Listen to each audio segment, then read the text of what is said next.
Mga kapuso, hanapin din po ang Super Radio DCBB sa YouTube at mag-subscribe. Ang mga tinig po na narinig nyo, si Senator Ronald De La Rosa, Pangkol SPP, Raul Villanueva, Pangasinan Mayor Liseldo Calugay, Senator Rizal Teveros, at Go Waping alias Alice Go. Alas 6:34 na po, tanghali na po mga kapuso. Guys, mga kaigpig, mga friends, i-like naman po yung aking video.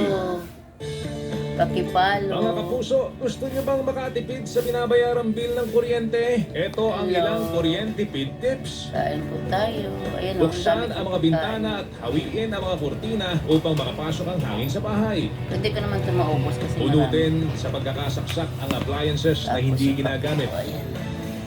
Huwag iwanang nakabukas ang ilaw na hindi ginagamit.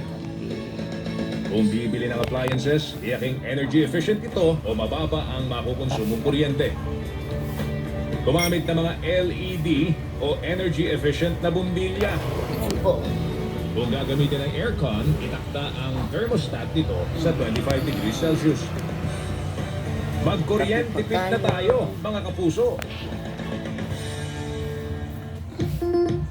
Huwag magpahuli sa balita. I-follow ang aming social media accounts. Hanapin ang Super Radio DZBB sa Facebook, sa X na dating Twitter at sa TikTok. Ako nagkakape Hanapin din ang ako, Super Radio nanonood ako ng DZBB sa YouTube at mag-subscribe. Mga Balita. kapuso, sundan ang DZBB sa social media at huwag pahuli sa malalaking balita at tamang impormasyon.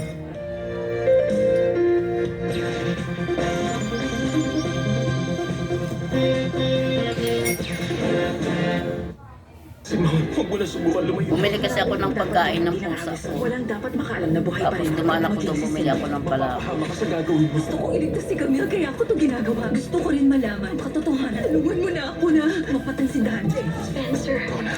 Lugas, makapabunis ako ng ngipin ko po pa.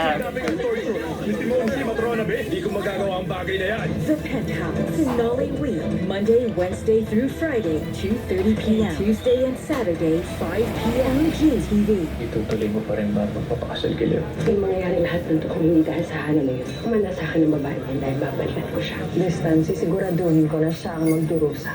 Asawa ng Asawa Ko, Monday to Thursday, 11:25 p.m. Bakit hindi niyo sinabi sa akin? Hindi ko pwedeng sabihin sa'yo.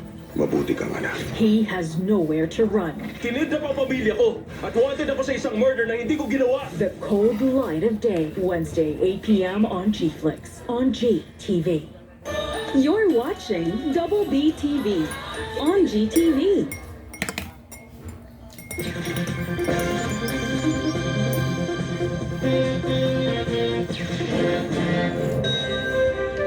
Yung kape ko ba guys, black coffee.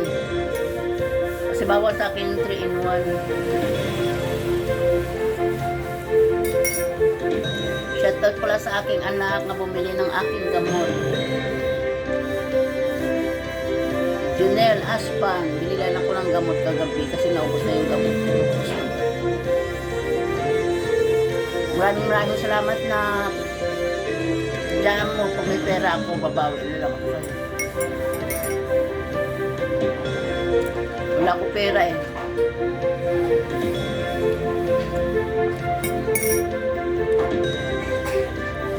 Pera ko para lang pabili ng kain ng pusa.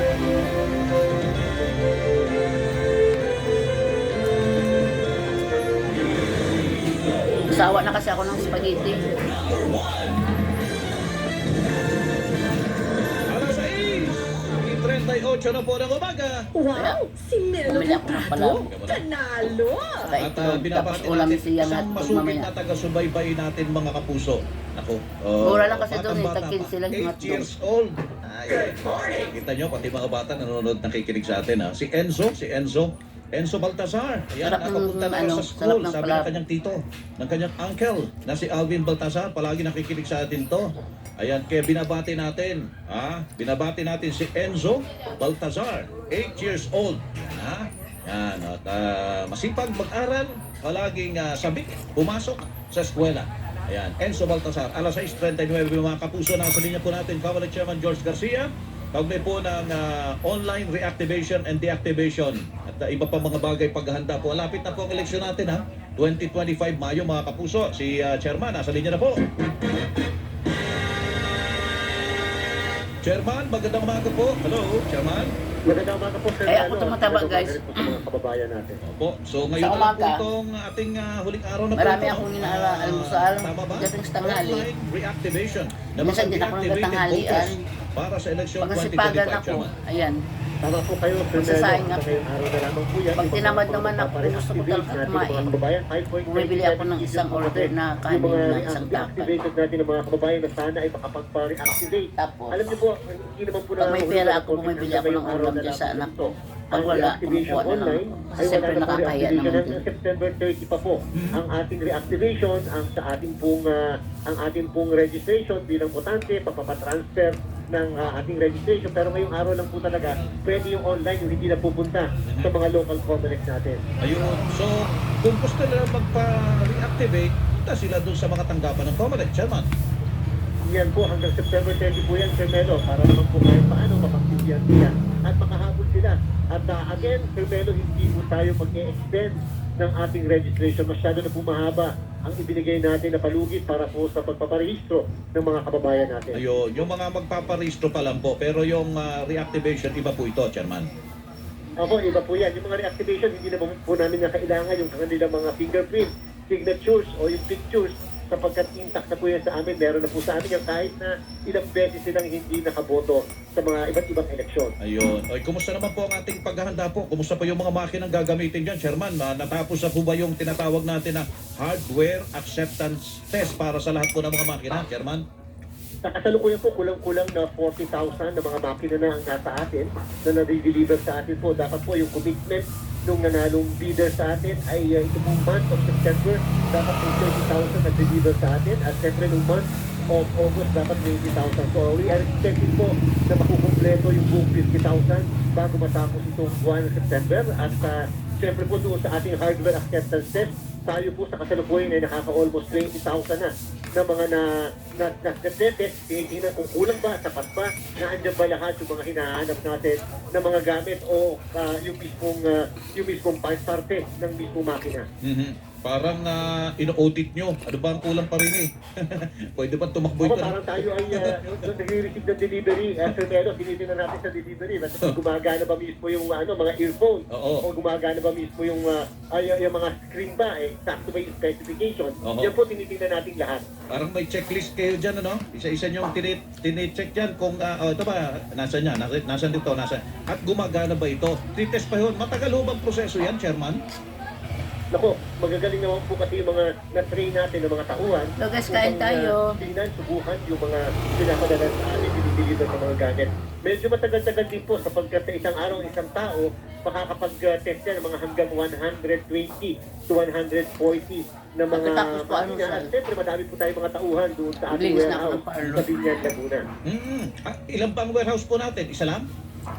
Dalawa po ang warehouses po namin na Sir Melo. Meron po tayo sa Santa Rosa at meron din po kami sa Binyan. Yung po yung bago namin upang doon po nandun yung mga makina, nandun din po yung mga laptop at saka yung mga gagamitin sa transmission natin.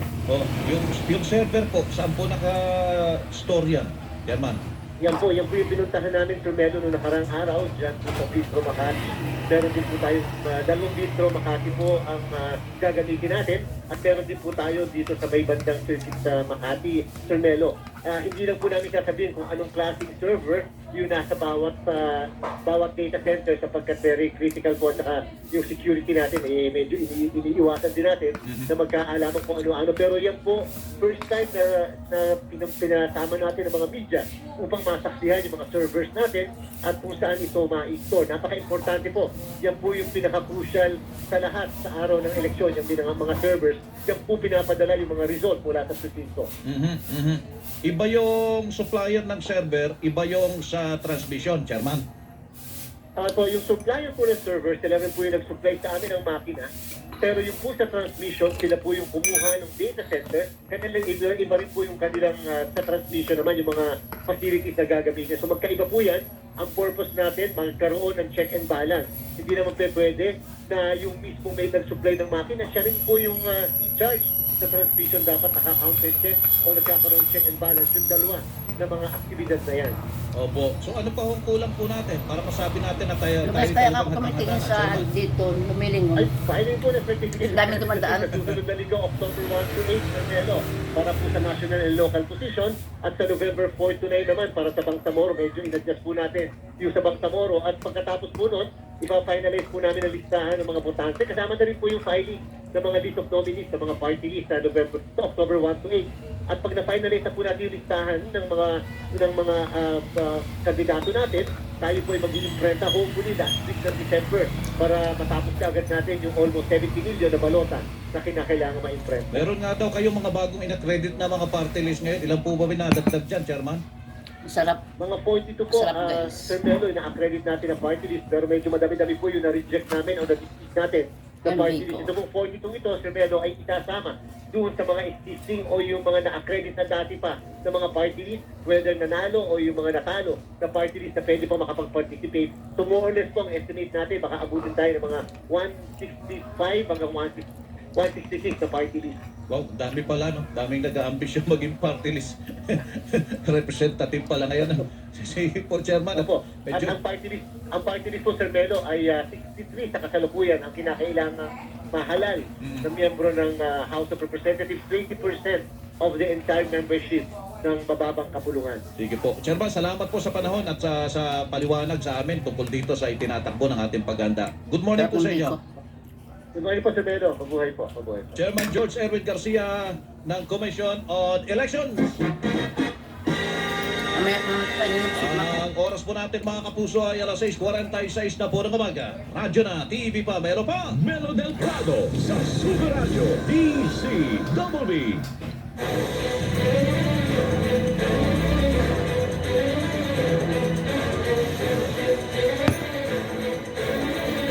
Hello guys, hanggang dito na lang tayo. Kasi maglilinis pa ako ng parlor ko, maliit. Marami akong kailangan para dito sa aking parlor. Kaya guys, paki-like na lang po, share or follow sa aking page. Maraming salamat guys. Bye-bye. Walang kinikilingan, walang pinoprotektahan.